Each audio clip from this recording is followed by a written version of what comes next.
Morning, welcome back to my channel. তো আজকে ছাদে যেতে যেতে ব্লগটা শুরু করছি। আজকে প্রচণ্ড হাওয়ার একটা দিন। সকাল সকাল খুব হাওয়া দিচ্ছিল কারণ গঙ্গাসাগরের মেলা আসছে, অথচ ঠান্ডা কিন্তু কমে গেছে। ঠান্ডা কিন্তু সে অর্থে একেবারেই নেই, ঠান্ডা কম আছে। কিন্তু এবার যেটা হচ্ছে সেটা হচ্ছে গঙ্গাসাগরের মেলার মেন যে হাওয়া, যেটা স্পেশালিটি, সেটা শুরু হয়েছে। সুন্দর একটা সানি ডেতে আমার ব্লগটাকে শুরু করছি, ভালো লাগছে। তবে দুঃখের বিষয় এটা যে সোনার কাল থেকে প্রচণ্ড পরিমাণে কাশি, সর্দি এবং আজ সকাল থেকে জ্বর। সেটা ঠান্ডা লেগে হয়েছে বুঝতে পারছি। আমরা ছাদে অ্যাকচুয়ালি এখানে বসে ওকে তেল ঠাল মাখাই, তো তেল মাখিয়ে জামা কাপড় না পরিয়ে এমনি রোদে বসিয়ে রাখি, হয়তো সেখান থেকে ঠান্ডা লেগেছে বা কিছু একটা হবে। তো প্রথমে ভাবছিলাম ডক্টরের কাছে নিয়ে যাবো, তারপর ভাবলাম ওষুধপত্র তো আছে, 3-4 দিন খাইয়ে দেখি, যদি দেখি যে তাতেও কমছে না তখন ডক্টরের কাছে নিয়ে যাওয়া যাবে। তো সেই কারণে আর ফালতু ডক্টরস অ্যাপয়েন্টমেন্ট করলাম না আজকে। বেশ অনেকক্ষণ ধরে বাবার সাথে ও রাস্তায় ঘুরে ঘুরে বেড়াচ্ছে, এদিক ওদিক সেদিক।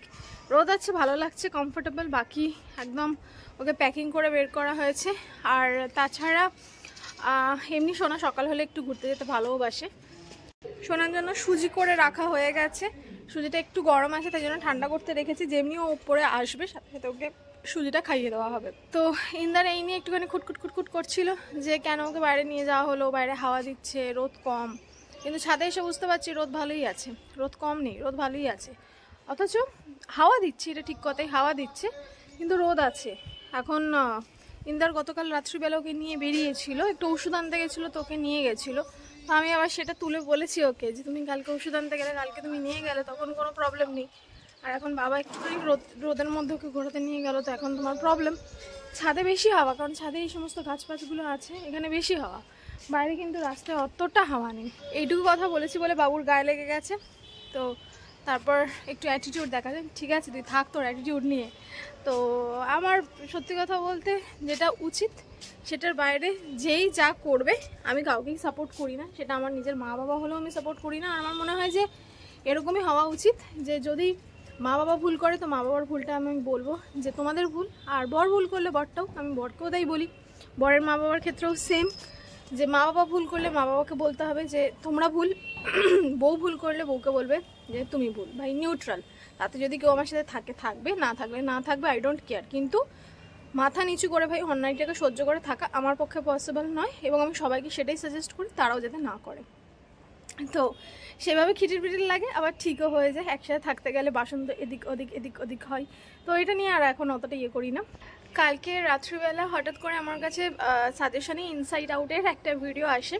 তো ইনসাইড আউটের ভিডিও আমি মাঝে সাঝে দেখি, রোজ যে দেখি তা না, সেরকমভাবে ওদের চ্যানেলের সাথে যে আমি খুব একটা অ্যাডিক্টেড সেটাও নয়। ব্লগ দেখার আমার খুব একটা সময় থাকে না, আমি সেভাবে কারোরই ব্লগ দেখতে পারি না। দেখলেও আমি হচ্ছে ওই পডকাস্টগুলো দেখি, পডকাস্ট ছাড়া আমার অন্য মানে ব্লগ দেখার আমি দেখি না বলতে গেলে। তো যাই হোক, কালকে ইনসাইড আউটের একটা ভিডিও আমার চোখের সামনে আসে। তো ইনসাইড আউটের ভিডিও দেখছিলাম, মজাদার লাগছিল, কারণ ওরা ট্রিপে গেছে কাশ্মীর, শ্রীনগর, কাশ্মীর, গুলমার্গ, পাহালগাম, এগুলো ঘুরছে। এগুলো আমাদের ঘোরা জায়গা, আমরা বহুবার আর কি গেছি, 2-3 বার গেছি কাশ্মীর। তো কাশ্মীরটা তো একটা ভীষণ সুন্দর জায়গা, কিন্তু লাস্টের দিকে আর ভালো লাগতো না, কারণ ওই একই জায়গা কতবার দেখবো, তাই না? তো বেশ ভালো লাগছে। ওরা গেল ফ্লাইটে করে কলকাতা থেকে দিল্লি থেকে শ্রীনগর ফ্লাইটে গেছে। অবভিয়াসলি যেহেতু রিহু খুব ছোট, তো ওরা ওখানে গেছে, গিয়ে ওরা মজা করছে। একটা খুব ভালো হোটেলে আছে, তা কাবু বোধহয় হোটেলটার নাম। তো কাবুতে আছে, খুব সুন্দর সুন্দর খাবার খাচ্ছে, মাটন রোগাঞ্জ সেটা সেটা। আর ডাল লেকে বোটিং করছে, আমার এত ভালো লাগছে। আর স্পেশালি ওখানের ওয়েদারটা এত বিউটিফুল, আমার মনে হচ্ছে আমি এক্ষুনি চলে যাই ওখানে। এমনি ঠান্ডা, ওরা যে হোটেলটাতে আছে সেটাও খুব লাক্সারি হোটেল, ভালো হোটেল। হ্যাঁ, মধ্যবিত্ত পরিবারের জন্য একটুখানি হয়তো ওইভাবে ট্রাভেল করাটা একটু কস্টলি, বাজেট ফ্রেন্ডলি নয়, কিন্তু ভালো লাগছে, দেখতে ভালো লাগছে। তো সেটা দেখছিলাম। কালকে রাত্রিবেলা ওদের দুটো কাশ্মীর ব্লগস এসছে, তো সেগুলোও দেখলাম, বেশ ভালো লাগলো। তো তারপর ঘুমিয়ে পড়েছিলাম রাত্রিবেলা, শুয়ে অনেকক্ষণ কাশি। ফাইনালি আমার কম্বলটা পাতা ছিল, যেখানে আমি কম্বলটা গায়ে দিয়ে শুই, তো ওই কম্বলটার উপর মাথা রেখে গায়ে যে চাদরটা দিয়ে আমি ঘুরি, নর্মাল যে উলেন চাদরটা, সেটা দিয়েই আমি ঘুমিয়ে পড়েছি। আমার আর মানে আর ইচ্ছাই করছিল না যে উঠে কম্বলটা খুলি। তো ঠান্ডা কমে গেছে এই কারণে বুঝতে পারলাম, কারণ ওই চাদরটাতেই আমার পুরো রাতের শীতটা কেটে গেল। তো সকালে উঠে সোনার একটু ঘাটা গরম গরম গরম গরম সারা রাত খক করে কাশছে, উঠছি দেখছি এমনিই তো ঘুমের প্রবলেম, তার মধ্যে শরীর খারাপ হলে আরও প্রবলেম হয়ে যায়। সকালবেলা উঠে জ্বরের ওষুধ দিলাম অ্যান্ড তারপর আপাতত ঠিক আছে। সোনাকে খুব একটা আজকে আর স্নান ফান করাবো না, জাস্ট জামাটা চেঞ্জ করিয়ে দেবো এইটুকুই।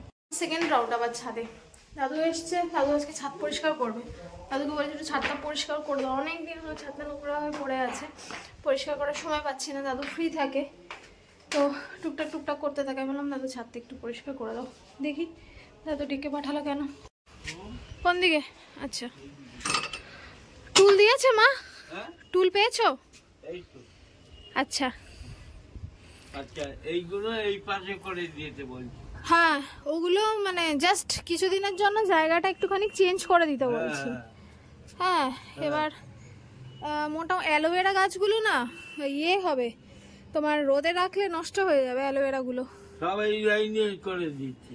এই লাইনে তো করে দেবে, কিন্তু অ্যালোভেরা গাছটা তো ডাইরেক্ট এদিক থেকে রোদ ওঠে, সোজা এখানে অ্যালোভেরা ওপর রোদটা পড়বে। অ্যালোভেরা ওখানটাতেও রোদ আসবে গো, এই সাইডটাতে দিয়ে দিতে পারো, এই সাইডটাতে রোদ আছে, এই ধারে ধারে আমি যতটা পাচ্ছি দেখবো। আচ্ছা ঠিক আছে। আর এই গাছগুলো সব কেটে দিচ্ছি। হ্যাঁ কেটে দাও, কিন্তু এগুলো তো আবার তোমার গরম পড়লে আবার তো ফুল টুল হবে। আর এগুলো ছেড়ে দেবো না?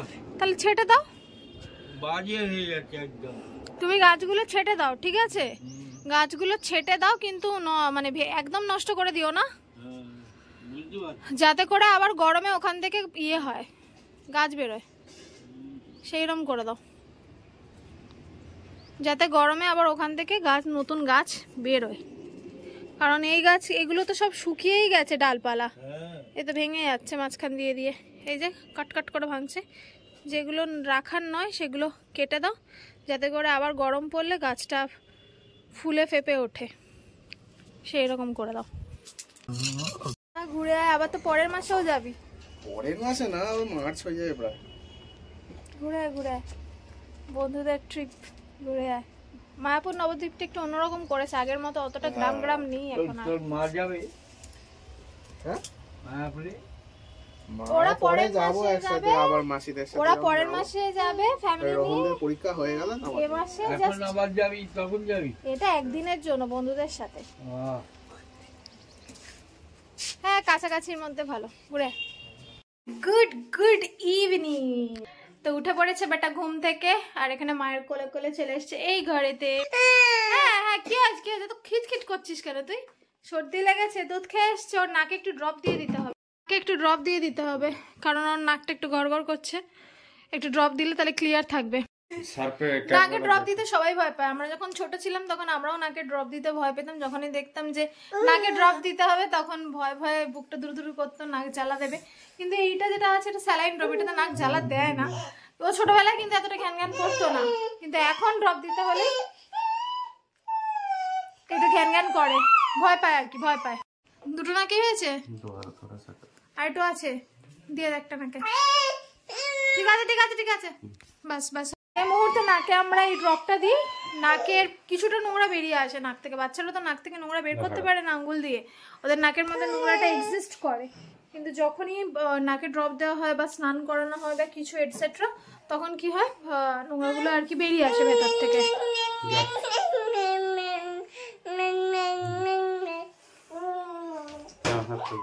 ওরে বাবা, मैं तो चले तेरी ओर, मैं चले है और ना। अच्छा একটা উম্মা করে দাও, তুমি করো করে না, দুষ্টু ছেলে। এবার এলাম একটুখানি ঘি বানাতে। অনেক দিন ধরে অল্প অল্প করে দুধের সরগুলোকে বাটির মধ্যে করে তুলে রেখেছিলাম ফ্রিজে। আগে তো আমি প্রত্যেক দিনই করে ফেলতাম, কিন্তু ইন্দার বললো যে না, তাতে গ্যাস বেশি পড়ে জন্য 3-4 দিনেরটা একসাথে করলে মন্দ হয় না। তো এখন আমি সেটাই করি, কিন্তু এই বাটিটা ধরে যদি আমি গ্যাস ওভেনের ওপর বসাতাম তাহলে অনেকটাই পুড়ে যেত। যার কারণে এখন আমি যেটা করি সেটা হচ্ছে তাওয়া বা চাটুর ওপর রেখে অল্প অল্প করে নাড়াই, তো তাতে করে খুব সুন্দরভাবে ঘিটা বেরিয়ে আসে আর একটুও পড়ে না। তলাঞ্চিটা অবশ্যই একটু আধটু লেগে যায় ঠিক কথাই, কিন্তু সে অর্থে লাগে না যতটা আগে হতো। আজকের এই ঘিটা বেরোলে পুরোপুরি একটা 250 গ্রামের বোতল ভরে যাবে এবং এই ঘিটা রাখা থাকবে। সোনার এখন অবধি ঘি আমি দেওয়া শুরু করিনি, তবে আর কিছুদিনের মধ্যেই স্টার্ট করব। কাকাই সোনাকে নিয়ে নিচে গেল, যেহেতু শরীরটা ভালো না সেই জন্য আমারও ওর সাথে সাথে থাকতে হচ্ছে, তো সেই জন্য আমিও যাচ্ছি। হয়তো আমি আসি না সন্ধ্যের দিকটাতে, বাট এখন থাকতে হচ্ছে। নিচে গিয়ে দেখলাম সবাই খেলা দেখছে। আজকের যে ক্রিকেট ম্যাচটা সেটা হচ্ছে মোহালিতে, মোহালি কিন্তু পাঞ্জাবে, যার কারণে আমারও বেশ ইন্টারেস্ট লাগছিল। আমিও কিছুক্ষণের জন্য বসে গেছিলাম। দেখলাম খেলোয়াড়দের মুখ থেকে ভুর ভুর করে সাদা ধোঁয়া বেরোচ্ছে, তাতে করে বুঝলাম পাঞ্জাবে এই মুহূর্তে ঠিক কতটা ঠান্ডা। আমার এক্সপিরিয়েন্স আছে ঠিক কথাই, কিন্তু এই শীতের টাইমটা মনটা একটু যেন কীরকম খুশখুশ করে শ্বশুরবাড়ি যাবো করে। হচ্ছে সোনার ঘুমানোর তৈয়ারি। আজকে যা হলো একটু পরে বলছি সেটা। কিরে ঘুমাবি তো এবার? সোয়েটারটা খুলে দিয়েছে কারণ আজকে বেশ খেলার পর না গরম গরম লাগে, আজকে অতটা গরম নেই, ঠান্ডাই আছে। হাই, সব জিনিসপত্র আলাদা আলাদা জায়গায় পড়ে রয়েছে। এটার আরেকটা কোথায় গেল? দুটো ছিল তো। কিরে ঘুমাবি তো এবার? 9:30 বাজে, এখনো হ্যার করে যাচ্ছিস। কি করেছি, ভিডিও এডিট করেছি, এডিট করে ভয়েস ওভার দেওয়ার সেকশনটাতে, মানে যেটুকু পোর্শন আমি ভয়েস ওভার দিই সেটুকু পোর্শনটা এডিট করেছি ভুল করে আজকে নিচে যাওয়ার চক্করে।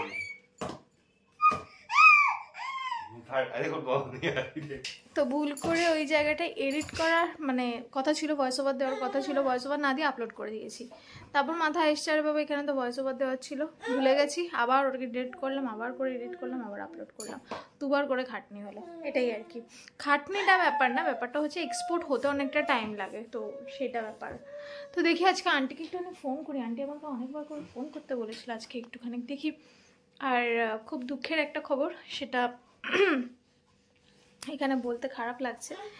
গত পরশু হচ্ছে আঙ্কেল আমাদের এক্সপায়ার করে গেছেন। সেটা খুব দুঃখের ঘটনা, দুঃখের খবর, কিন্তু আমি এটা আর ব্লগে দিতে চাইছিলাম না। কিন্তু কি হয়, লাইফস্টাইল ব্লগিং করি তো কোনো না কোনোভাবে ব্যাপারগুলো সামনে চলেই আসে। তো তারপর আন্টি যখন বললো, আমি খবর নেওয়ার জন্য মেসেজ করলাম, আন্টি যখন বললো আমি আর মানে ওনাকে রিপ্লাই দেওয়ার মতো পরিস্থিতিতে ছিলামও না, কি রিপ্লাই দেবো বুঝেও পাচ্ছিলাম না।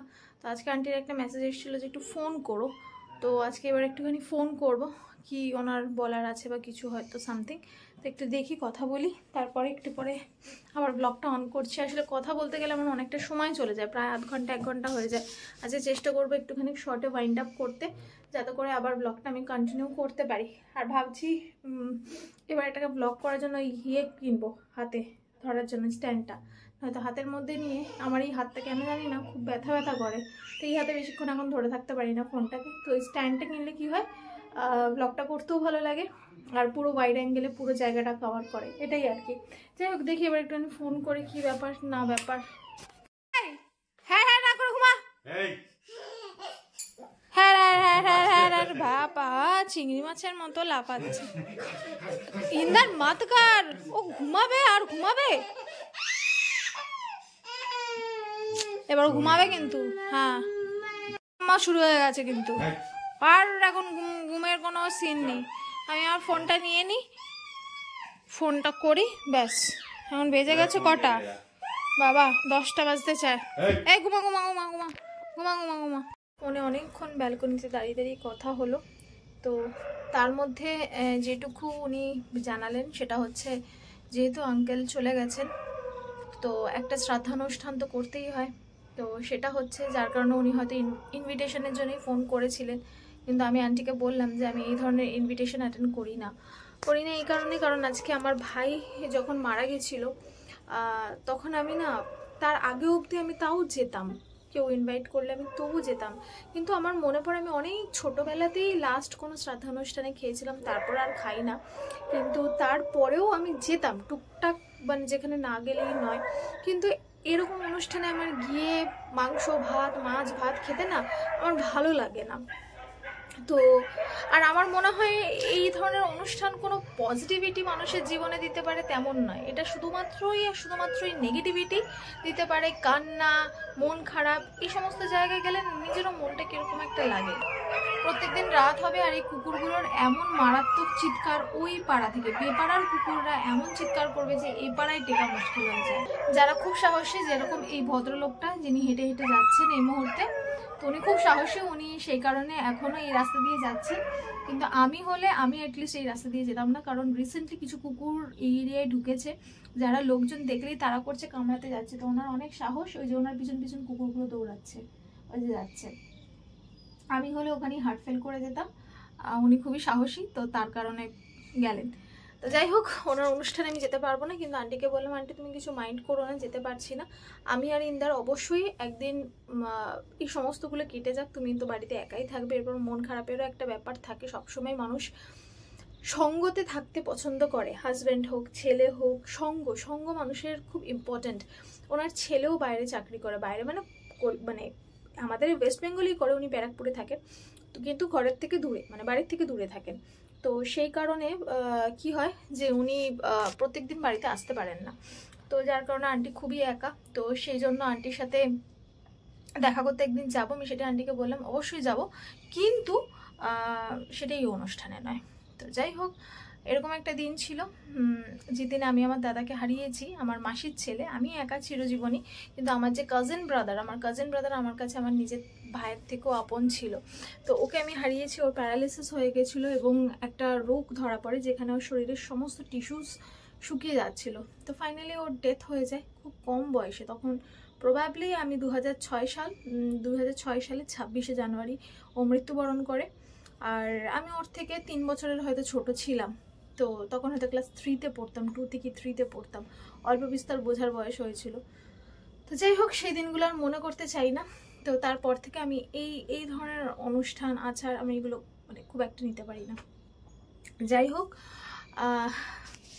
এগুলো সাইডে রেখে আমি যেটা ঠিক করেছি একটুখানি পজিটিভ কথাবার্তাতে আসা যায়। সেটা হচ্ছে যে সোনার যেহেতু 1 বছর কমপ্লিট হয়ে গেছে, এবার আস্তে আস্তে হি ইজ গ্রোয়িং আপ, আর ধীরে ধীরে ওর সেই ইমিউনিটি, ওর ট্রাভেল করার সেই ক্যাপাবিলিটিসগুলো বাড়ছে। তো সেই কারণে আমি যেটা ঠিক করেছি, পার মান্থ আমি কিছু না কিছু অ্যামাউন্ট বাঁচিয়ে ওগুলো রেখে দেব। বেশ একটা লাম্পসাম অ্যামাউন্ট হলে পরে সেই অ্যামাউন্টটা দিয়ে আমরা কোথাও ঘুরতে যাব। তো আমার খুব ইচ্ছা, আজকে ইনসাইড আউটের ওই ভিডিওসগুলো দেখছিলাম, আজকে ওদের লেটেস্ট ভিডিওগুলো দেখলাম, খুব ভাল লাগছিল। তো কোথাও না কোথাও আমাকেও ইন্সপায়ার করছিল যে একটুখানি কোথাও ঘুরতে যেতে। তো হোপিং দ্যাট করলে করাই যায়, আমরা টুকটাক এটা ওটা কিনে ফেলি। এই সেদিন ইন্দার গিয়েছিল বার্থডের জন্য, একটা মন্টে কার্লো, একটা ভ্যানিউশন, দুটো জামা কিনলো, মানে জ্যাকেট কিনলো, 5000 টাকা বেরিয়ে গেল। তো ওই 5000 টাকাটা যদি আমি রেখে দিতাম, প্লাস পুরো বছরে আমরা প্রচুর আলতু ফালতু খরচা করি, তো সেটা না করে সেই অ্যামাউন্টসগুলো রেখে চাইলে ট্রাভেল করা যেতেই পারে। তো আমি ভাবছি এবার সেটাই করব। তো আলাদা আলাদা করে এক একটা মানে ওই রকম ডেস্টিনেশন সিলেক্ট করে তার টোটাল কত অ্যামাউন্ট লাগবে এবং সেইভাবে করতে করতে আই থিঙ্ক বছর কিংবা 1.5 বছরের মধ্যে একটা করে ট্যুর করা যেতেই পারে। তো দেখি, হোপিং ফর দ্য বেস্ট।